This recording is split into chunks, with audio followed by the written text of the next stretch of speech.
The recent destructive wildfires in Colorado is yet another example of how secondary perils, such as wildfires, tornadoes, and severe thunderstorms, are accounting for a large share of insured catastrophe losses.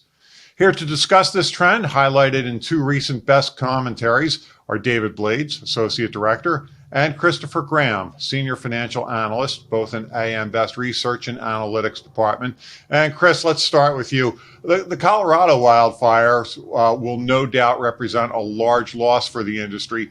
Does the timing of the event or other factors complicate the picture?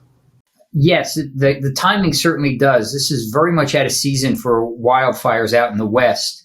And it's another trend that we're seeing as well. You know, you got the wildfires in December, you had the tornadoes in Kentucky in December, and we've seen more and more out of season hurricanes, either before June 1 or after November 30th. So this is a growing trend of timing making things more difficult. David, do you think wildfires such as these are endemic of how climate risk is impacting loss trends?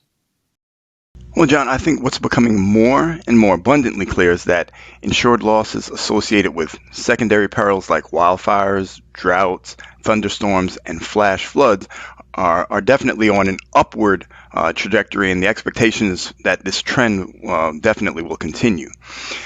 Historically, on their own, secondary perils have not regularly caused the level of widespread losses or massive payouts that the industry has experienced from primary perils. And for that reason, in comparison to primary perils, like tropical cyclones or earthquakes, secondary perils have typically had somewhat less attention paid to them by governments, researchers, and to a lesser extent, the insurance industry. Taken collectively, however, secondary perils are accounting for a growing number of losses and losses of increasing magnitude, and as such, they're garnering much more attention. Now, in terms of loss-driving trends that are affecting both primary and secondary perils, both are subject to similar trends, including, let's say, urban sprawl and population growth in high-risk areas. For example, like along coastlines, increasing property values in exposed regions, and the effects of changing climate-related events. With that said, the evidence of a link, between, or a direct link, tangible link between climate risk and secondary perils, considered, for example, convective storms, as an example, is still imperfect. However, more resources are within the industry are absolutely being directed to the research needed to provide better guidance and intelligence related to climate risk and how it is impacting both primary and secondary peril and insured loss trends. David, how does all this impact insurers' abilities to model for losses? Well, John, to date, modeling capabilities for secondary perils has been far less comprehensive than the modeling for primary perils, like the aforementioned earthquakes or tropical cyclones.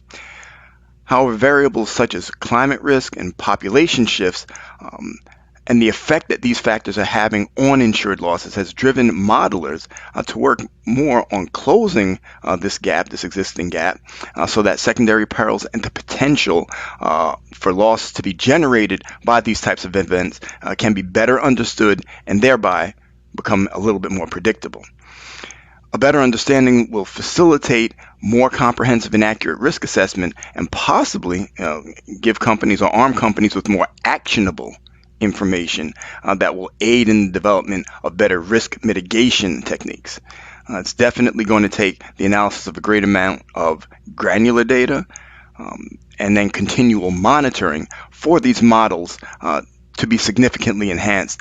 But as progress continues to be made, we'll see the improvement for insurers to be able to assess the losses from these events and have those assessments be more effective and just again make more progress with regards to predicting the effect of these types of events on their insured portfolios. David, Chris, good to speak with you today. Good to speak with you, John. Thank you, John. Good to speak with you as well. That was David Blades, Associate Director, and Christopher Graham, Senior Financial Analyst, both in AM Best Research and Analytics Department.